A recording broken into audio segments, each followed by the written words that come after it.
you know the giraffe's closest living relative? No, it's not a zebra. It's an okapi, just discovered this century in the rainforest of Zaire. Only about 70 okapis now live in captivity, and no one knows how many are left in the wild. Both okapis and giraffes eat tree leaves and shrubs, and when you look at their tongues, you can sure see the family resemblance. Hi, I'm Jack Hanna. Join me on Zoo Life to learn more about the animals of the world.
See the zoo.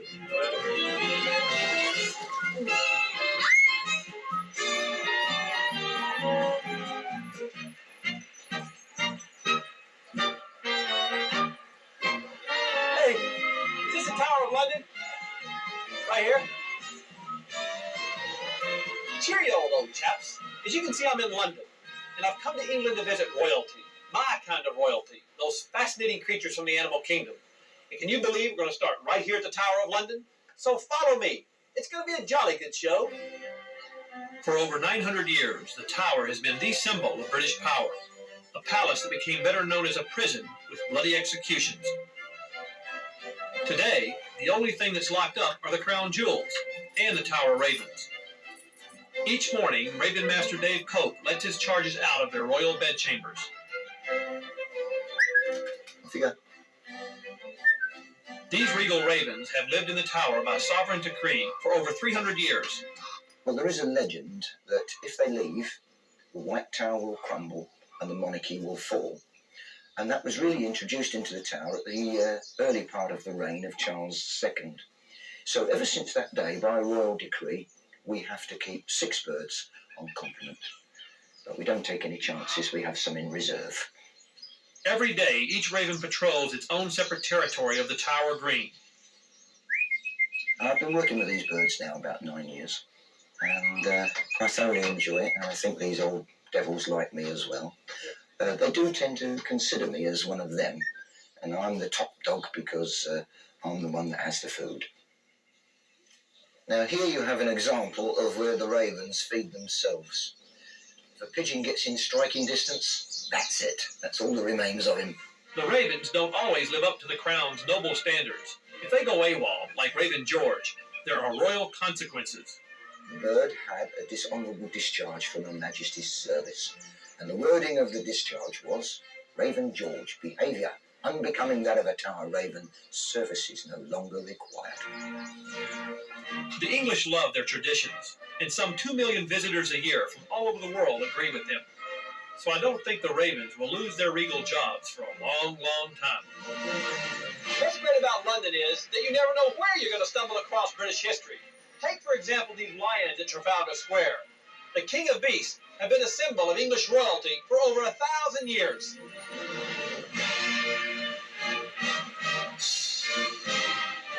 Gary! Royalty and animals are a great combination, but you gotta go about 2 hours outside of London to see what happens when they really come together. Longleat, please.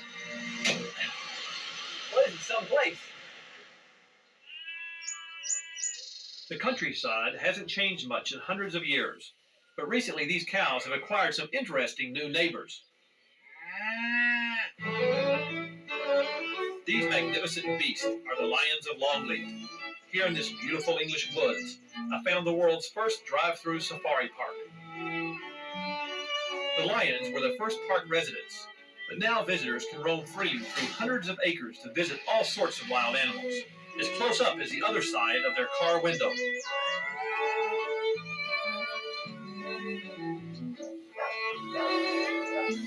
If you get tired of your car, there's always other transport. But by Jove, however you tour Longleat, it's all done in proper English style. This is absolutely amazing. Been lost in here long? If you arrive early enough, you might have the extraordinary experience of seeing the lions fed. Park director Roger Colley gave me the royal tour. Right, you better put your windows up now, Jack, because we're in the lion country. You don't have a window. Kidding me? Golly, look at them. The road is our territory, and the grass is their territory. So if they see a strange vehicle on their grass, they'll come and attack it. Well, that's jolly good. Here comes another one. Things will bust the window, but these things right behind you. Yeah, we'll wait here for the feed truck to come in, I think. Well, I'm on to line 2, Brian. Okay, you come in now.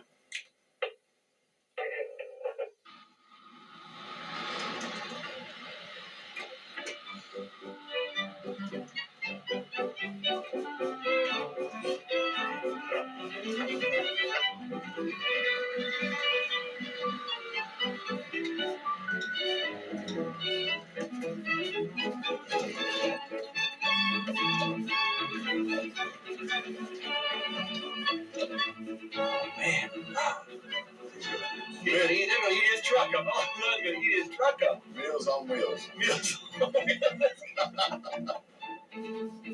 I've never seen lions fed out of a truck that way. Well, it's the only practical way to feed them here.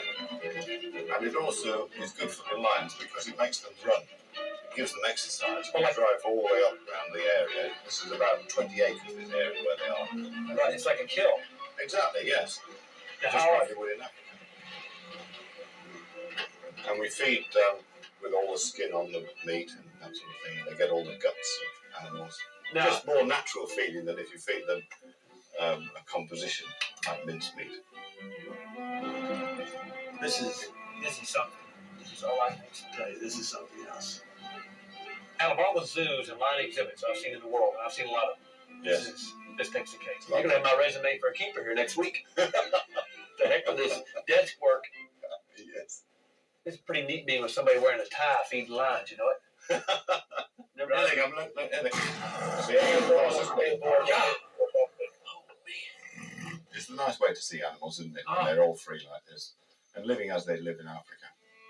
Boy, what a home for a lion, though. I mean, we talk about natural habitats, but I mean, this is what I would call a royal natural habitat. Of course, the king of beasts. Exactly, the king of beasts.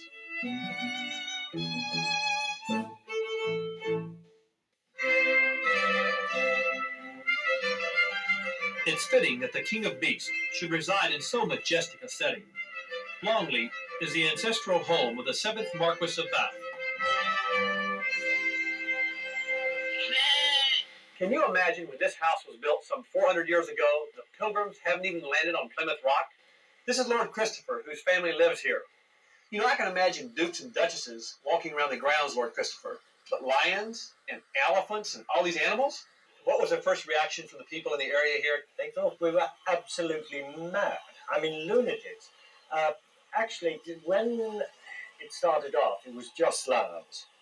And my father actually, when he applied for permission to build the fence, he said he wanted to put up this fence to keep animals in. And they thought cows, deer, you know. He just happened to forget to mention that it was lambs. Oh, what was it like as a little boy? Well, I used to come over and stay with my grandfather, and my grandfather lived in the house all alone, barring 48 servants. 48 servants. Yeah, it was to look after the house, not him. Oh, how many rooms are in the house? About 130. You know, it's almost hard to call that a house. Well, it's a house, yeah. It's just somewhere to sit. Did you have little pets when you were a boy, like puppies and dogs? And Yes, and we've got a pet cemetery at the back of the house with little tombstones with dates on. I suppose it goes back about 100, nearly 200 years.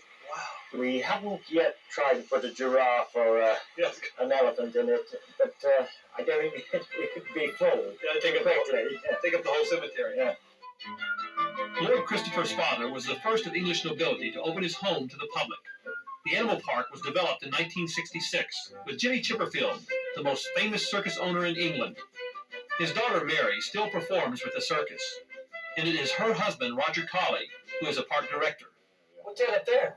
The rhinos. They look at those. I've never seen rhinos. Look at the horns on those rhinos. Holy mackerel. I just wouldn't want him to hit this truck. She won't hit the truck. She won't hit the truck. The Titanic wouldn't sink. You can sit on her. She's quiet, that one. You know, Roger, we just got out of the vehicle, which I didn't want to do in the first place. And you said these were like cows. They are like old cows. They've been here for many years. They breed every other year. They're very quiet animals, these white rhinos from South Africa. We have a calf every other year. And the last calf, unfortunately, we had to hand rear it, but eventually we sent it back to a park in Africa. You mean South from Africa. England back to Africa? That's right. This is very interesting here, though, to show to you. I've never seen this before. Really, I haven't. No. You see the white rhino, his wide mouth there. Yes, They're grazers. they are. And the black rhino have the short mouth, and they are the animals that They're the that pick browsers. the browsers that eat the trees. That's And you correct. can see why he's a grazer perfect here, because it's like a lawnmower. That's right, it is. And he, It's about a foot wide, his mouth. exactly. I know a little bit about rhinos, and they don't see very well. That's right. And does he know we're here? Oh, I'm sure he knows we're here, but he knows we're not a threat to him, so he's just going to carry on grazing. I hope. I think we better move back to the truck. Yeah. Well, you better move pretty quick. Right. Go away. Go away. Is that how you tell him go away? You do all right. You don't want to go ahead. Oh, yeah, okay. Now, here's our rescue. Right. He was just waiting, wasn't he? Always depend on a tractor. That's right. Save Jack and Roger. How's it going? Oh, looks bad. Now, you sit out here in the tractor all day? Yeah, every day. To protect the rhino in the tractor. Yeah, basically just keep them away from cars and make sure they don't go near fences and trees because they can do a fair bit of damage. And you know he could take this tractor and Oh yeah, I've had quite a few punctures, but nothing too bad. see you later. Okay, cheers.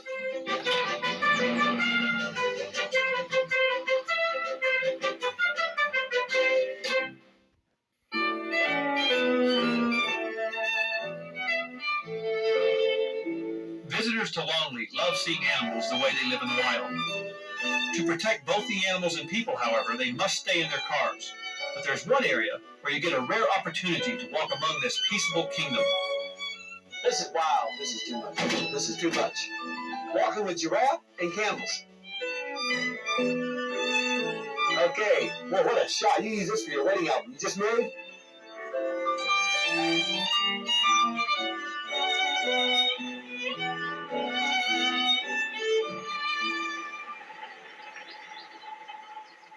"82-year-old giraffe keeper Alec Long is one of Longleat's human treasures. As Roger says, he's good value. Come on, son. Good. Eat this. You don't have to bend down so much. What's that? That's all right. She's all right. He won't kick you. She's all right. Now, this is a twin, one of the only twins in the world. That's the only twin I think you could find in the world. 6 years old on the 7th of May. And now, you used to live in this area? I've lived here all my life. Now, I know I'm not as old as you are, but what did you do before Giraffe? I was farming. Farmer. Yeah. Well, what's it like taking care of giraffes compared to cows? And Well, it was a little bit different to start with. But you get used to it and they're no different then. why do you like giraffes? I mean, would you rather work with the lions or you like the No, giraffes? I've got no time for lions at all. You know, time. No, I don't like lions. All right.